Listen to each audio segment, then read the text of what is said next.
Assalamualaikum warahmatullahi wabarakatuh. Nama saya Aisyah Ditya Pertama dari kelas PPS 2C dengan NIM 20523111009 Institut Agama Islam Negeri Surakarta.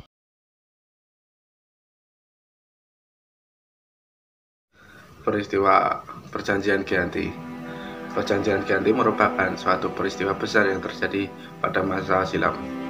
Peristiwa tersebut terjadi karena adanya kesepakatan antar segitiga politik yang dilakukan oleh Mangkubumi, Pakubuwana III, dan Perserikatan Dagang Hindia Belanda atau sering kita sebut dengan VOC. Nama Giyanti tersendiri diambil dari lokasi pada tempat perjanjian tersebut dilakukan, yakni di Desa Janti, Kecamatan Karanganyar, Kabupaten Karanganyar, Jawa Tengah, yang sekarang dikenal dengan Dusun Kerten, Kelurahan Jatiharjo, Kecamatan Karanganyar, Kabupaten Karanganyar, yang lokasinya sendiri tidak jauh dari rumah saya sendiri, yakni sekitar 2 km. Kemudian tujuan perjanjian Giyanti ini yakni untuk meredam konflik yang terjadi secara berlarut-larut. Terjadi konflik yang berkali-kali, maka dengan adanya perjanjian ini diharapkan untuk konflik tersebut mereda. Kemudian pasca perpindahan Keraton Kartasura ke Surakarta, ternyata api dari peristiwa Pecingan pun belum mereda juga. Saat itu Mangkubumi yang sedang membantu Pakubuwana dalam meredakan konflik yang terjadi pada masa itu mendapatkan sebuah hadiah, yakni berupa sebidang tanah. Akan tetapi di balik hadiah tersebut ada satu pangeran yang merasa cemburu, yakni merasa iri terhadap hadiah yang diberikan oleh Mangkubumi tersebut. Kemudian pangeran tadi melaporkan, kemudian mengeluhkan kepada Gubernur Jenderal Baron yang ada di Batavia sana. Kemudian Gubernur Jenderal Baron mengambil sikap dan memutuskan untuk menindaklanjuti atau mengatasi masalah tersebut agar Mangkubumi tidak jadi memiliki sebidang tanah tersebut. Dan akhirnya atas sikap dan keputusan tersebut, Mangkubumi pun tidak jadi mendapatkan hadiah dari Pakubuwana II karena tindakan Gubernur Jenderal Baron tersebut.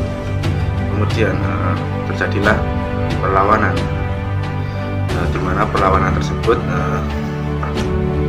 mendorong Gubernur Jenderal Jawa Utara, yakni Nicholas Harting, untuk mengambil keputusan atau menyelamatkan daerah operasionalnya dari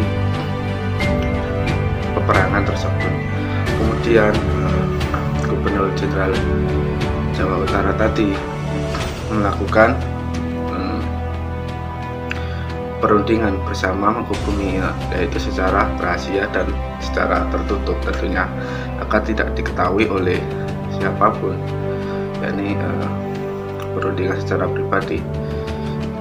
Di sini Mangkubumi juga hendak ingin menjadi penguasa tanah Jawa.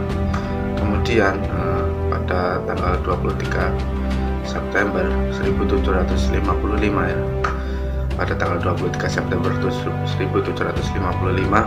terjadi adanya nota kesepahaman antara VOC dan Mangkubumi, di mana VOC tersebut di mana kesepahaman tersebut terlaksana dan nota tadi disampaikan kepada Pakubuwana III. Nota tersebut menjelaskan tentang Mangkubumi yang ingin mendapatkan wilayahnya atau sudah mendapatkan wilayahnya. Kemudian pada tanggal 4 November Pakubuwana III pun menyetujui dari hasil perundingan atau hasil nota tersebut, dan Nicholas dan Mangkubumi pun setuju juga. Kemudian kesepakatan ini mendorong sebuah perjanjian besar yang ditandatangani di Desa Janti yang sekarang menjadi Dusun Keten di Desa Janti, Kelurahan Janti Harjo, Kecamatan Karanganyar, Kabupaten Karanganyar. Kemudian perjanjian ini menjadi pangkal terbelahnya Pulau Jawa menjadi dua bagian, dan juga hal ini menjadikan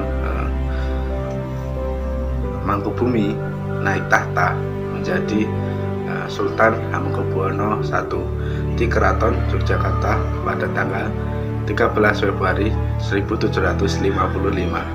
Kemudian tanggal 15 Februari 1755, tepatnya 2 hari setelah adanya kesepakatan yang dilakukan oleh Pakuan III tadi, terjadilah suatu pembagian atribut kerajaan seperti atribut keraton seperti keris, jadi berupa senjata adat Jawa, kemudian bahasa, kemudian seni tari, kemudian tutup kepala atau belangkon. Kemudian proses pembagian wilayah dan aspek-aspek lain seperti bahasa memiliki proses yang berkembang seiring berjalannya waktu. Perjanjian Giyanti yang tidak merinci pembagian wilayah pada gilirannya menimbulkan rentetan-rentetan peristiwa atau rentetan-rentetan kejadian yang menyebabkan wilayah tersebut menjadi tumpang tindih atau tidak merata, yang kemudian terjadilah konflik antara keraton. Kemudian pada pasca perjanjian Giyanti, Raden Mas Said atau yang sering kita kenal dengan Pangeran Sambernyawa yang pada saat itu membantu Mangkubumi masih saja melakukan pemberontakan,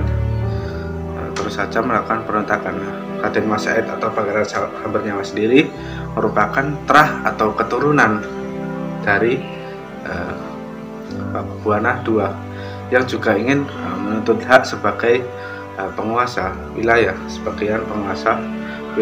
Kemudian pada tanggal 2 Oktober Pangeran Sambernyawa atau Raden Mas Said tersebut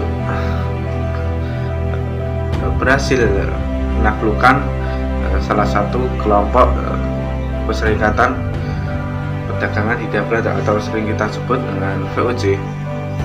Kemudian pada Februari tahun 1755 Pangeran Sambernyawa hampir saja membakar Keraton Yogyakarta yang baru saja dibangun. Kemudian setelah perang selama 2 tahun, yakni tepatnya pada tahun 1757, VOC ingin menodai dengan sebuah perjanjian Salatiga. Perjanjian Salatiga tersebut menjadikan tanah Jawa kembali menjadi beberapa wilayah kembali. Kemudian yakni perjanjian Salatiga tadi, Pangeran Sambernyawa atau Raden Mas Said mendapat sebagian wilayah Kasunanan Surakarta yang sekarang menjadi Kadipaten Mangkunegaran. Kemudian pada tahun 1813 Gubernur Jenderal Thomas Stafford Raffles yang berasal dari Inggris, Kesultanan Yogyakarta pun terbagi menjadi 2 akibat lahirnya Paku Alangan. Kemudian dengan demikian tanah Jawa terbagi atau memiliki 4 wilayah di mana memiliki pemerintahan tersendiri. Kemudian dinamika politik yang digerakkan oleh angin revolusi pada pertengahan 1924 membuat kondisi wilayah 4 wilayah tersebut yang berasal dari perpecahan tadi memiliki perbedaan nasib tersendiri. Kemudian terjadilah perbedaan status di mana Kasunanan Surakarta dan Kadipaten Mangkunegaran saat ini menjadi situs cagar budaya bagi bangsa Indonesia. Kemudian Kesultanan Yogyakarta dan Paku Alangan sekarang menjadi daerah istimewa atau wilayah istimewa. Sekian video dari saya, kurang lebihnya mohon maaf. Wassalamualaikum warahmatullahi wabarakatuh.